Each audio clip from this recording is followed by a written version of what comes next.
आप सब लोगों ने ये देखा है कि 4 तारीख को नामांकन पत्र महाराष्ट्र के विधानसभा का चुनाव लग गया है, सार्वत्रिक चुनाव लगा हुआ है। 4 तारीख जो थी वो 4 तारीख तक नामांकन पत्र वापस लेने का वक्त ख़त्म हो गया है और प्रचार सभी पार्टीज़ का महाराष्ट्र में शुरू हुआ है। महायुति की पोजीशन निश्चित तौर पर अच्छी है। कॉन्फिडेंस के साथ महायुति के सभी घटक पक्ष, चाहे वो शिवसेना, हमारे एकनाथ शिंदे साहब चीफ मिनिस्टर जी की शिवसेना हो, अजित पवार जी की जो राष्ट्रवादी कांग्रेस हो, और देवेंद्र फडणवीस जी और मोदी साहब के नेतृत्व में हमारी भाजपा हो, हम तीनों गठबंधन के इस महायुति में महाराष्ट्र में सभी जगह पर आज लड़ रहे हैं। हमारी पोजीशन निश्चित तौर पर बहुत मजबूत है, लोग हमारे समर्थन में हैं और जितनी भी योजनाएं हमने लोगों के लिए दी थी वो योजनाएं बड़ी कामयाब है। लाडली बहन आज 46,000 करोड़ की योजना है जो शुरू है। दिवाली के एडवांस पैसे साथ में हमने लोगों को दिए हैं। किसानों के लिए 7.5 हॉर्स पावर का मुफ्त बिजली वहाँ पर लोगों को मिल रही है। अनाज, गरीब लोगों को अनाज मुफ्त में मिल रहा है। तो महाराष्ट्र में जितनी भी ज़रूरतमंद लोग हैं उनकी पूरी भलाई के लिए, उनके सब विकास के लिए सरकार कटिबद्ध है और जो भी योजनाएं हमने शुरू की है उसका अमल पूरी तरीके से महाराष्ट्र में हो रहा है। दूसरी बात ये है, आज एक एडवर्टीजमेंट इशू किया गया है महाविकास आघाड़ी की ओर से, जिसमें तेलंगाना के परफॉर्मेंस में महाराष्ट्र में वोट मांग रहे हैं। अजीब किस्सा है, तेलंगाना का परफॉर्मेंस और वोट महाराष्ट्र के, और महाराष्ट्र के किसी व्यक्ति का, किसी भी नेता का फोटो इस तुम्हारे एडवर्टीजमेंट में नहीं है। तो तेलंगाना की सरकार का परफॉर्मेंस ये महाराष्ट्र में कैसा आएगा? मेन चीज़ तो ये है कि तेलंगाना में, और दूसरी बात है इलेक्शन कमीशन जब कोई एडवर्टीजमेंट पार्टी देती है उसमें पब्लिशर कौन है, प्रिंटर कौन है, क्या, ये सब चीज़ें को मेंशन करना पड़ता है।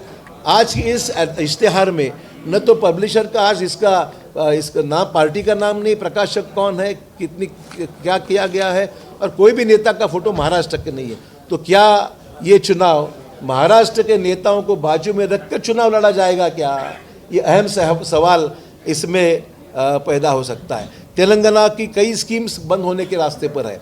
आपने देखा कृषि कर्ज माफ़ करने के बारे में 33,000 करोड़ से भी ज़्यादा रकम की आवश्यकता है। आज तक सिर्फ जो पैसे दिए हैं वो आधे पैसे मिले हैं और 16 लाख से भी अधिक किसानों को अब तक इसमें पैसा नहीं मिला है। तो हर साल किसानों को, जो टेनेंट फार्मर्स हैं उनके लिए हर साल को 15,000 रुपये, किसान मजदूर है उनको 12,000 और महिलाओं को दर माह 2,500 रुपये देने का ऐलान तेलंगाना कांग्रेस ने दिया था। वो अभी पूरा नहीं कर पा रहे, पैसे नहीं है, और पैसे नहीं होने के कारण जो बिजली निर्माण होती है और बिजली का डिस्ट्रीब्यूशन होता है वो सभी कंपनीज़ का दिवाला उड़ गया है। कंपनीज़ वहाँ पर बिजली भी प्रोवाइड नहीं कर पा रही क्योंकि उनके पास पैसा नहीं है। तो एक नहीं, कई ऐसी चीज़ें हैं जो तेलंगाना सरकार कर नहीं पा रही है, और ऐसी सरकार की मिसाल देकर यहाँ पर इश्तिहार दिया जाता है। जो नॉन परफॉर्मिंग गवर्नमेंट है उसका इश्तिहार देकर महाराष्ट्र में वोट मांग रहे हैं। तो ये बहुत हास्यास्पद है, बहुत ही मजाकिया बात है, और इसके ऊपर महाराष्ट्र के लोग जो है वो इस पकड़ में नहीं आएंगे। वो जानते हैं कि सरकार जो परफॉर्मिंग सरकार है वो महायुति की सरकार है, इसलिए इस चीज़ का जिक्र मैंने ख़ास तौर पे यहाँ पर किया है। तो ये सभी चीज़ों का इसलिए जिक्र मैं कर रहा हूँ, ये चुनाव परफॉर्मेंस का चुनाव है।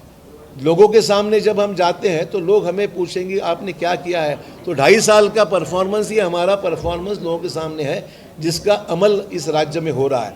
तो इसीलिए मेरी गुजारिश है कि फेक नैरेटिव के झांसे में लोग ना आए। लोकसभा के चुनाव के वक्त फेक नैरेटिव सेट करके संविधान की बातें कही गई थी, संविधान बदलने वाले हैं, आरक्षण रद्द होने वाला है। ऐसा कोई भी इशू अमल में नहीं आया है और मोदी साहब ने ये स्पष्ट किया है, भाजपा ने ये स्पष्ट किया है, ये फेक नैरेटिव सेट करके लोगों को बहकाया दिया जा रहा है। हमने कभी संविधान बदलने की बात की ही नहीं थी, हमने कोई आरक्षण रद्द करने की बात की नहीं थी, और ना हम होने देंगे ना हम करेंगे। तो ये जब स्पष्ट होने के बाद में इन चीज़ों का क्या मतलब है कि फेक नैरेटिव के ज़रिए जो चीज़ें मतलब ही नहीं उसको फैलाना, और जो वास्तव है उसका माइंड लोगों को डाइवर्ट करने का प्रयास है। इस नैरेटिव इस बार नहीं चलने वाला, और पूरी बहुमत से हमारी सरकार इस राज्य में आएगी। भाजपा ने ऑलरेडी कंप्लेंट की है और हम इंतजार कर रहे हैं कि वो एक्शन क्या लेंगे इसको।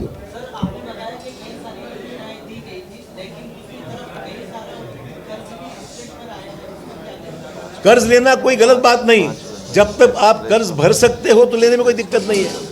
राज्य शासन की फाइनेंशियल प्लानिंग निश्चित तौर पर अच्छी है। राज्य शासन में अभी तक जितना कर्जा लिया है वो कर्जे को वापस करने की क्षमता राज्य शासन में है, और जब तक आप पैसे वापस कर सकते हो कोई दिक्कत नहीं उसमें।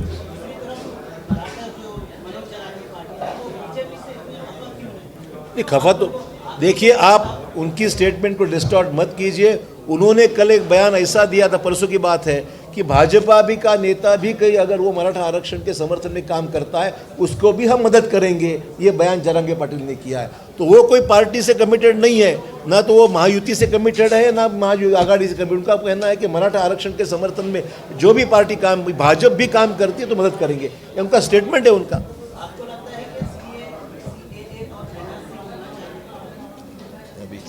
देखो सर, अभी ये इशू अभी इस चुनाव का वो इशू नहीं है।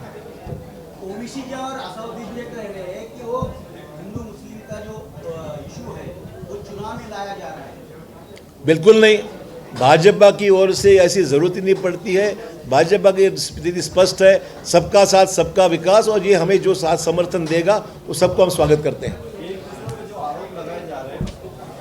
कौन सा आरोप? देखिए, महाराष्ट्र के ये जो लोगों के दिमाग में, कुछ लोगों के नेताओं के दिमाग में है, एक दूसरे पर लांछन उठाकर एक दूसरे के बारे में व्यक्तिगत तौर पे जो बातें कही जाती है। महाराष्ट्र का वोटर सोचने है, समझदार है, ऐसे एक दूसरे को कीचड़ उछाल के वोट अगर मांगे जाने वाले होंगे तो लोग उसको समर्थन नहीं देंगे। जब कोई अटैक होता है तो लाजमी है कि उसको जवाब देना पड़ता है, पर भाजपा ने कभी भी अपनी ओर से ऐसे व्यक्तिगत तौर पर कभी रिमार्क्स नहीं किए हैं। धन्यवाद।